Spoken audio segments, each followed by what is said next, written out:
Quando não sei onde guardei um papel importante e a procura se revela inútil, pergunto-me: se eu fosse eu e tivesse um papel importante para guardar, que lugar escolheria?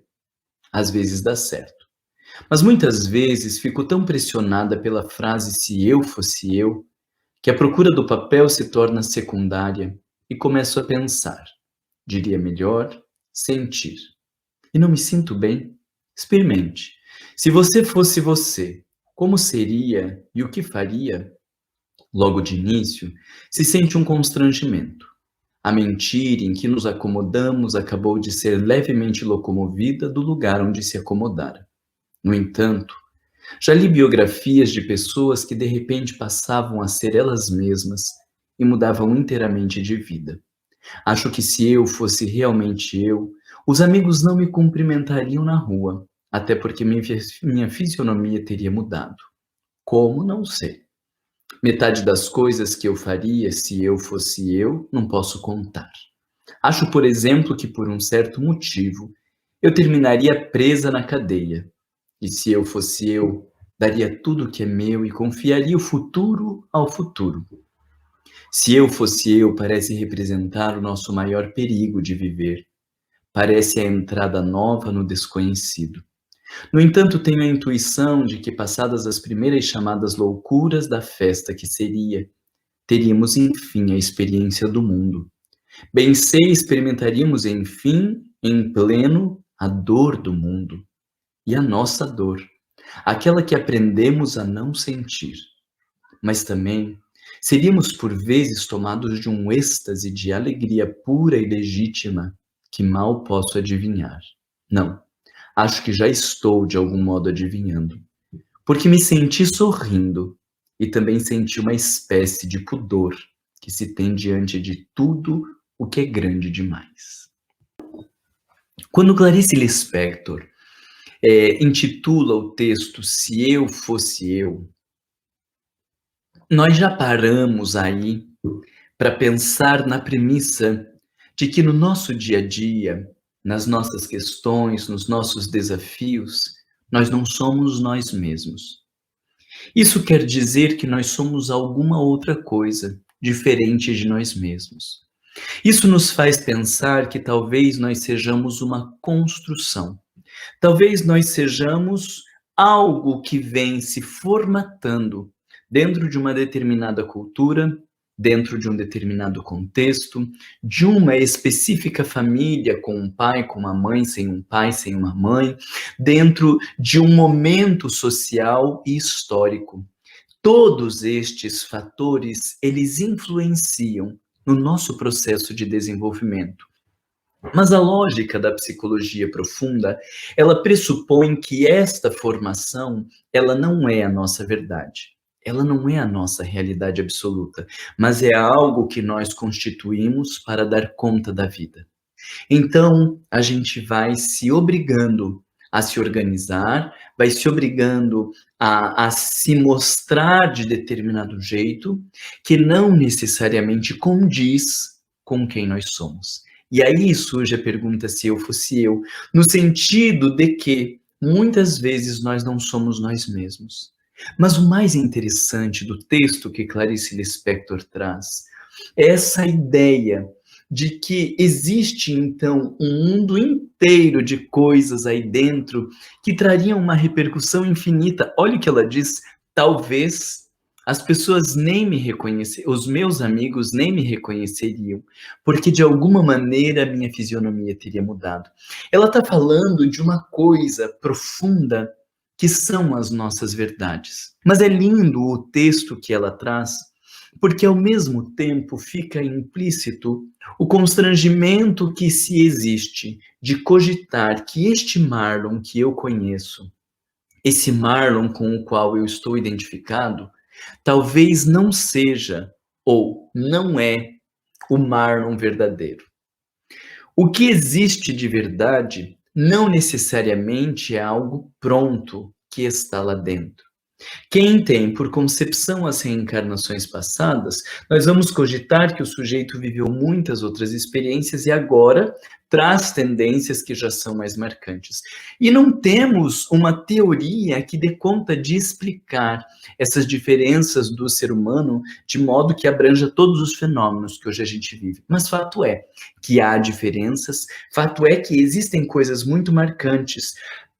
E então nós temos que viver o grande conflito entre esses conteúdos que vão aparecendo e as expectativas, as negativas, as proibições, os desejos que vão se mostrando nas nossas relações. E talvez a gente vá descobrindo que existem muitos outros elementos que compõem a nossa personalidade e a gente não tem a menor noção que eles existem. Se eu fosse eu, pressupõe a ideia de que nós nem sabemos direito, que existe esse mundo interno, que existem estas forças tensionando e nos levando a agir assim ou assado, e que neste sentido nós somos uma resultante de interesses egóicos, de expectativas externas, de pensamentos, de olhares, de desejos, até que a gente precisa chegar no momento de vida e ir um pouco mais para dentro, para fazer um movimento de dentro para fora. E aí é interessante o texto de Clarice Lispector, porque ela diz assim: metade das coisas que eu faria se eu fosse eu, não posso contar. Acho, por exemplo, que por um certo motivo eu terminaria presa na cadeia. Olha que coisa interessante. Talvez exista um mundo intenso, sombrio, perverso, horroroso. Como a gente não sabe como lidar com isso, como a gente não entendeu o sentido dessa energia na nossa vida, o ego imaturo encontra um caminho aparentemente mais seguro: negar, esconder, abafar.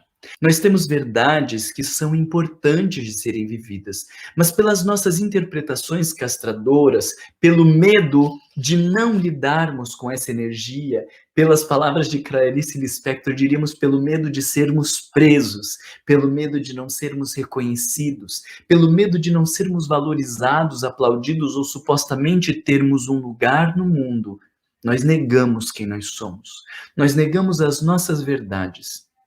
E aí, olha que situação constrangedora. Eu, então, supostamente agora tenho um lugar no mundo, porque eu fui adequado, porque eu sou bem visto, porque eu sou valorizado.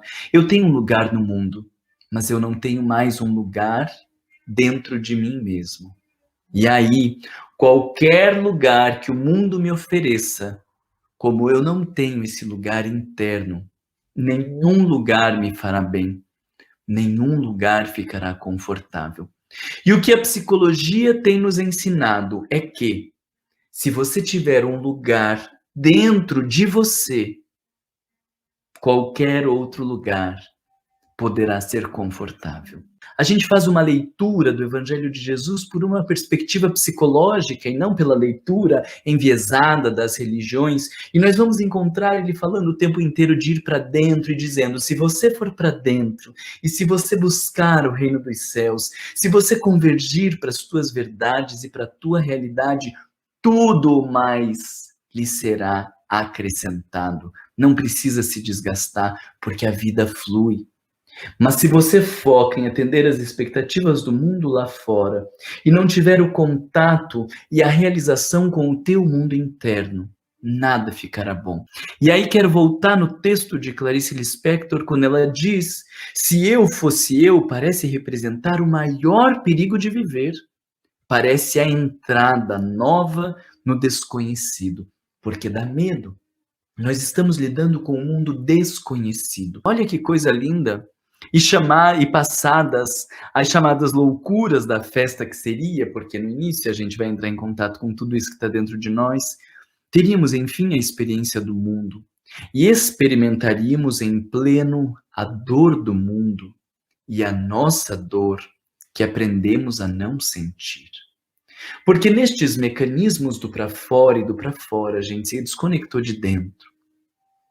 Nós, como seres humanos, estamos desconectados dos nossos medos, estamos desconectados da nossa fragilidade, da nossa sensibilidade, das nossas necessidades. Muitos de nós não sabemos dizer o que eu realmente preciso para ser feliz. Não sabemos dizer do que eu realmente tenho medo, do que eu realmente preciso para me construir como um ser humano digno. Nós não temos respostas para estas perguntas mais profundas, porque o nosso olhar esteve todo lá para fora. Também seríamos tomados de um êxtase de alegria pura e legítima, que mal posso adivinhar. Não, acho que já estou de algum modo adivinhando, porque me senti sorrindo e também senti uma espécie de pudor que se tem diante do que é grande demais. E então, esse texto que falou das construções egóicas, das personas para atender o mundo externo e que são desacomodadas, né? Como ela diz, a mentira na qual nos acomodamos acabou de ser levemente locomovida de lugar. Nós temos que entrar em contato com as nossas sombras, que é esse mundo interior. Talvez para a maioria de nós a ideia seja de algo vergonhoso, de algo que nós não queríamos ser visto, de algo que fala do nosso avesso. Mas se nós tivermos coragem de fazer todo este percurso para dentro, a gente vai encontrar um algo grande demais, um algo fantástico, que dentro da lógica da psicologia analítica é o self.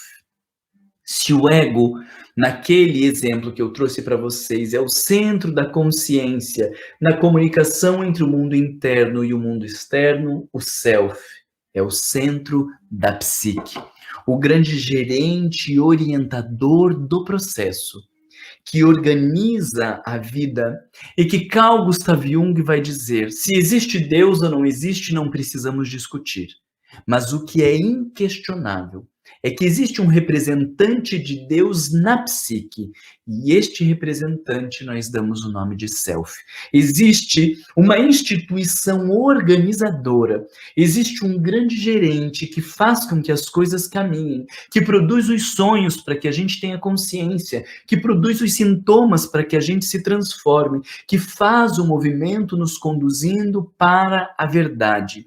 E toda vez que o ego tenta se opor a estas verdades, como alguém que tenta impedir o fluxo daquele canal de água que a sua direção é chegar no oceano, toda vez que o ego, como o fluxo interrompido, teremos problemas. Essa lógica é fundamental para que a gente perceba que os problemas que nós temos na vida, eles não são coisas em si para serem combatidas ou resolvidas. Eles são apenas a sinalização das verdades que não foram assimiladas. A dependência química, as compulsões, a depressão, as crises de pânico, de ansiedade, eles são consequência das verdades que estão pulsantes dentro de nós e que não são assimiladas. Se eu fosse eu, de Clarice Lispector, é um verdadeiro convite do ir para dentro, do parar e pensar a respeito das mentiras em cima das quais nós nos acomodamos, do mundo delinquente que, se aparecesse à tona, nós seríamos presos, mas também dessa coisa grande demais que gera um estado de pavor, ao mesmo tempo de êxtase, ao mesmo tempo uma sensação de leveza e de entrega perante o que é comum, perante tudo o que é grande demais.